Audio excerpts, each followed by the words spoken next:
Halo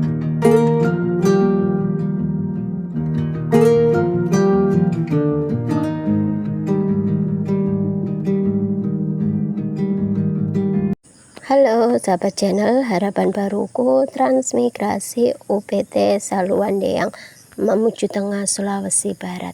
Ini lanjutan dari video kemarin, tapi ini sampai di sesi diskusi ya tentang beberapa masalah yang ada di transmigrasi, tentang hal-hal yang ingin ditanyakan oleh teman-teman semua seperti dana bersih-bersih pekarangan, terus juga pergantian status di KTP dan lain-lain. Sudah saya tambahkan itu Pak ya.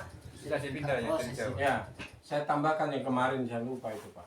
Itu kan sudah saya rombak semuanya, ya toh. Karena untuk proses GPS, ya toh, BPJS maksud kami, PKH dan sebagainya itu harus dirubah, ya toh. Yang dulu pekerjaannya misalnya maaf cakap dulu karyawan, toh itu ini toh harus menjadi petani kebun. Maka sudah saya rubah. Begitu juga yang statusnya dulu maaf cakap, saya dulu tercatat, kenapa tidak tercatat? Sudah saya rombak semuanya toh. Nah, bahkan kemarin itu harus ada pernyataan bermeterai, sudah saya lengkapi, dan kemarin sudah langsung kami ajak ini Pak Kabid untuk ke dinas sosial. Tapi langsung ditekel oleh ibu siapa, Bu Haji siapa itu toh. Nah, langsung dia sendiri karena dia ada anaknya yang di situ Pak. Biar kami saja. Jadi itu berproses, tapi dokumennya Bapak kita sudah kirimkan, bawa ke dinas sosial untuk diverifikasi. Yang kan kami kemarin dalam koordinasi dengan dinas terkait termasuk dinas sosial, ya kami laporkan ke warga transmigrasi itu hampir semua dikategorikan keluarga tidak mampu.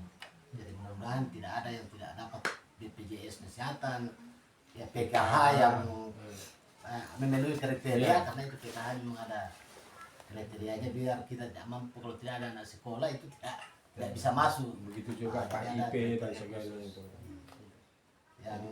Yang pasti bahwa dokumennya kemarin sudah dibenarkan kakaknya, kemudian kita usulkan sesuai dengan dokumen kepemilikan yang sudah dibawa dari daerah asal. Jadi di sini kita sudah sesuaikan misalnya.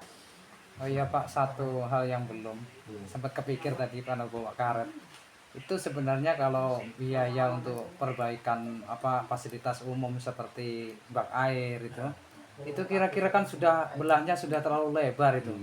Dan sekarang ini airnya sudah mulai keruh lagi, kayaknya ada tercium mau kering lagi ini. Itu kira-kira ada enggak Pak ini biayanya itu untuk perbaikan?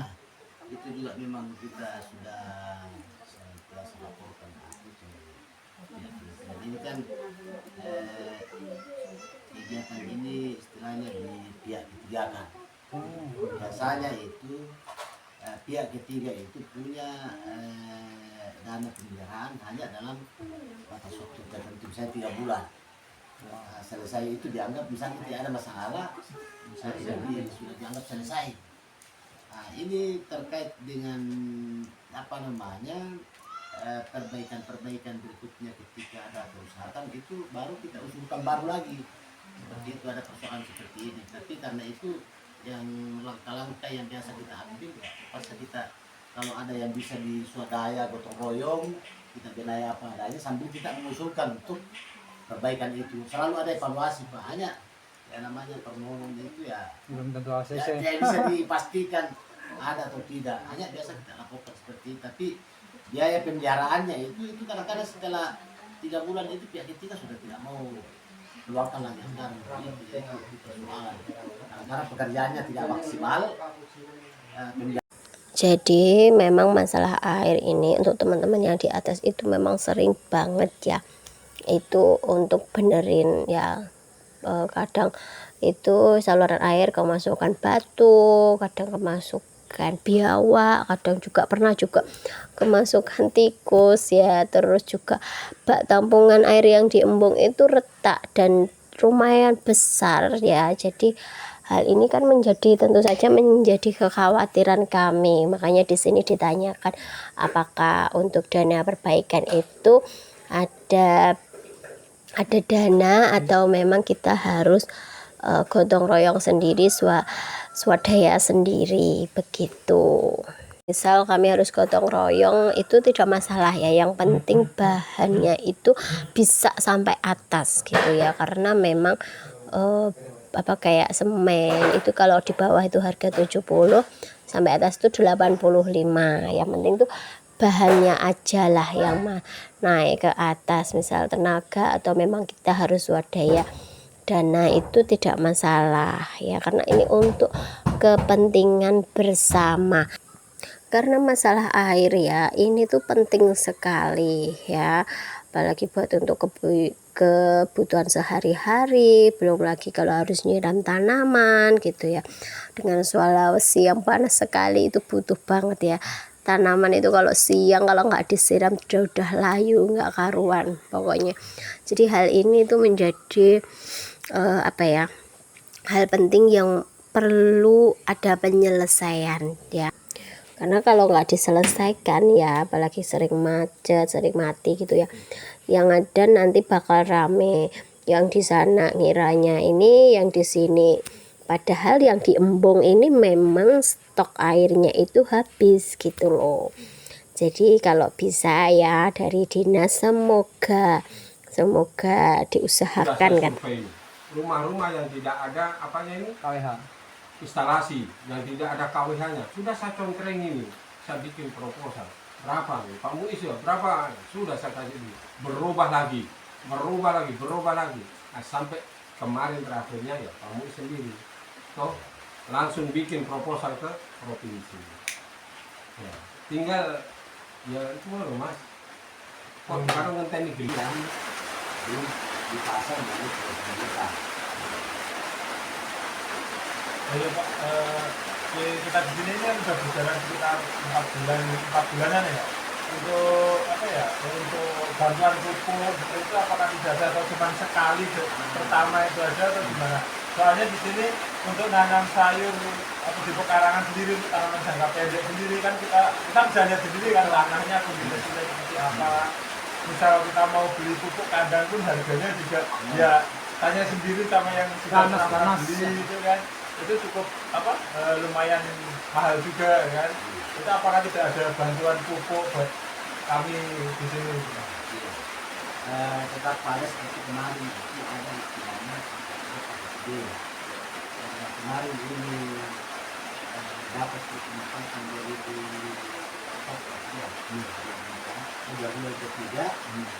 itu yang sudah kesalutan. Jadi itu keluar per tahun sesuai dengan penempatan, misalnya Bapak penempatan tahun 2024 itu paketnya nanti karena kita penempatan akhir tahun, anggaran sapasnya itu pada tahun berikutnya, tahun pertama. Jadi 2025 ini itu sudah pasti ada lagi setiap penempatan. Di melihat di berita OPT lain itu ada pendamping dari dinas pertanian. Itu apakah di sini tidak ada Pak? Soalnya semenjak penempatan di sini kita itu belum pernah bertemu sama sekali namanya bidan melakukan penyuluhan, istilahnya mengumpulkan kami warga Trans baru gitu. Soalnya kemarin juga seperti itu, sampai terjadi ibaratnya bidannya merasa tersinggung kami berobat ke bawah, mau marah-marah ke sini, padahal dia sendiri kita datang itu nggak ada sosialisasi. Kami itu kalau seperti ini harus kesini dulu seperti itu nggak ada seperti itu. Kalau dari dinas pertanian juga apakah tidak ada seperti pendamping seperti itu Pak, yang memberi kami penyuluhan atau tambahan ilmu seperti itu? Sebenarnya ada petugas yang dipercayakan oleh Balai Penyuluhan Kecamatan, tapi biasa juga sering mengadu ke kantor itu. Nah ini minta motor untuk lokasi apa semua. Masalahnya ini Pak, Bapak juga di dinas pertanian kan harus mengusulkan anggaran untuk pengadaan itu, karena Bapak kan punya tugas khusus ke lapangan katakanlah seperti itu, sehingga dia biasa datang itu hanya pada saat kita bentuk kelompok tani. Petugasnya itu sudah itu tidak ada lagi tindak lanjut. Itu memang tantangannya itu dinas pertanian. Untuk dinas kesehatan kemarin karena kami dari dinas Tarsinas dan mungkin intervensi intervensi khusus itu petugas-petugas kecuali kalau sudah ada SK-nya dan dinas kesehatan yang kita pegang bahwa ini yang ditugaskan, baru kami bisa membangun komunikasi kepada yang bersangkutan. Kami minta SK-nya itu supaya kami bisa katakanlah tegur kalau tidak pernah melakukan pelayanan di lokasi. Ini dinas pertanian belum ada Pak. Jadi tapi kami biasanya itu kalau ada program, misalnya pelatihan-pelatihan, hanya di situ kita bisa mengajak mereka untuk ikut dalam kegiatan itu, karena yang seharusnya dia juga yang punya program tersendiri. Kan masyarakat ini semua punya tanggung jawab yang sama untuk katakanlah membina masyarakat yang lain daerahnya. Sekarang kan transmigrasi beda. Dulu orang berharap, desa itu berharap itu anggaran kementerian itu punya. Sekarang itu sudah berubah, itu peran pemerintah itu untuk membangun masyarakat transmigrasi. Masing-masing daerah, provinsi dan pusat itu punya kewenangan seperti itu. Jadi ini kabupaten dinas-dinas kadang-kadang seperti itu kementerian. Kalau ada dananya dari sana kita bergerak. Jadi ini memang kelemahan juga untuk semua instansi yang ada ya, karena dia hanya berharap bahwa dananya dari transmigrasi. Dan itu tadi yang ditanyakan suamiku itu masalah bantuan pupuk dan juga masalah pendamping dari pertanian. Biasanya kan dari pihak dinas pertanian itu ada pendampingan ya. Jadi misal nggak perlulah setiap minggu, setiap hari, yang misal sebulan sekali aja naik. Misal kami ditanya apa hambatannya menanam, misal kayak di rumahku ya, di pekaranganku itu tanahnya yang asam. Jadi kita sama-sama mencari solusi ya. Tentunya dinas pertanian kan biasanya ada beberapa solusi. Terus selain itu juga biasanya ada beberapa kegiatan dan juga bantuan-bantuan. Setahu aku seperti itu, karena dulu suami itu pernah juga ya dapat bantuan dari dinas peternakan ya, seperti bibit ikan, terus juga makanan ikan lah, seperti itu yang penting.